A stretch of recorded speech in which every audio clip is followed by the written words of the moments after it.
Hi guys, আজকের video অনেক বেশি ইন্টারেস্টিং কারণ আজকে আমি একটা অ্যান্টিক পিস নিয়ে কথা বলবো। অ্যান্টিক পিসটা হচ্ছে রেডিওটা। সো ফার্স্ট এটার একটা সিনেমাটিক ভিডিও দেখা যাক।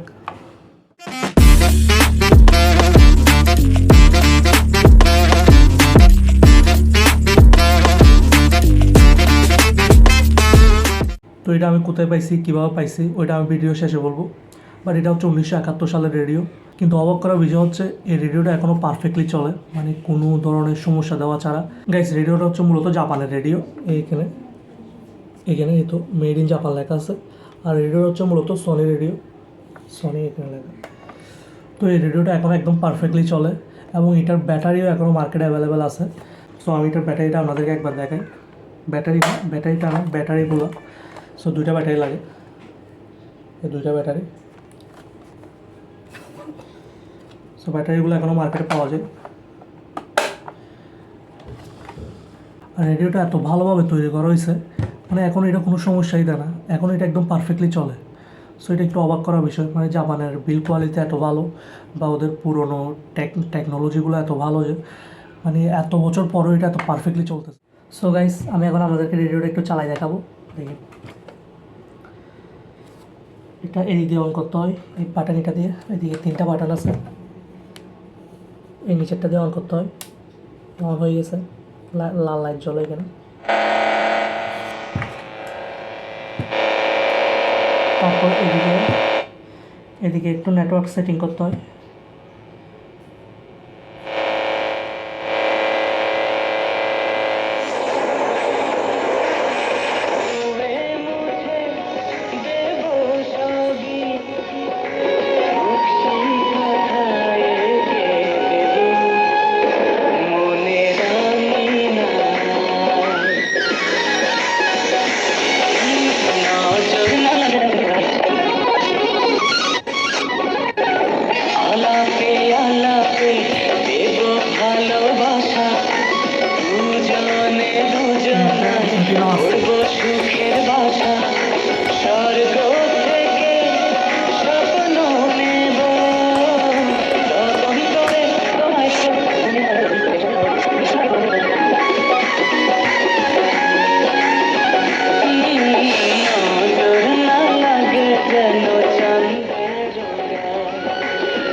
রেডিও চালানোর সময় একটা জিনিস খেয়াল রাখতে হবে যে এটার বাসা কোন জায়গায় ইলেকট্রোম্যাগনেটিক ফ্রিকোয়েন্সি ভালোভাবে রিসিভ করতে পারতেছে।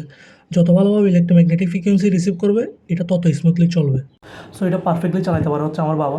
তো আমার বাবা কেন এটা পারফেক্টলি চালাতে পারে। সো এখন আসি আসল রেডিওর কাহিনীতে।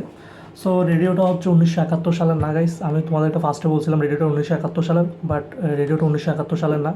রেডিওটা হচ্ছে 1991 অথবা 92 এরকম দুইটা থেকে যে কোনো একটা ইয়ারের হবে, যেটা আমার বাবা কিনছিল সৌদি আরব থেকে। তো এটা 1971 সালের বলার পিছনে মেন রিজন হচ্ছে যখন এটা চালাই। সো এটা অনেক বছর চালানো হয় নাই, বাট আমি যখন ছোটো ছিলাম তখন কয়েকবার চালাইছিল আমার বাবা। আর এখন মাঝে মাঝে আমার বাবা এটা চালায়। সো এটা যখন আমাদের কলে চালানো হয়, হ্যাঁ, তখন আমার থেকে মনে হয় যে এটা কোনো একটা চায়ের দোকানে চলতেছে বা কোনো একটা গ্রামের বাড়ির উঠানে চলতেছে, যেটা উঠানের মাঝখানে রাখা আর সবাই চারিপাশে বসে এটা শুনতেছে। সো এই সিনারিওগুলো এরকম হচ্ছে যে এটা 1971 সালে মুক্তিযুদ্ধের সময় যেরকম একটা সিনারিও ছিল, আমি যখন এটা আমাদের বাসায় চলে তখন এটা সাউন্ড শুনে আমার থেকে ওই 1971 সালের সিনারিওগুলো আমার মাথায় ঘুরে। তো এই সিনারিওগুলো যেহেতু ঘুরে, তো আমার থেকে সবসময় মনে হয় যে এটা 1971 সালের, যদিও 1971 সালের রেডিও এরকমই ছিল। সো এটাই ছিল আজকের ভিডিও। যদি ভিডিও ভালো লেগে থাকে তাহলে অবশ্যই চ্যানেলটাকে সাবস্ক্রাইব করে দেবেন। দেখা হবে পরবর্তী কোনো ভিডিওতে। আল্লাহ হাফিজ।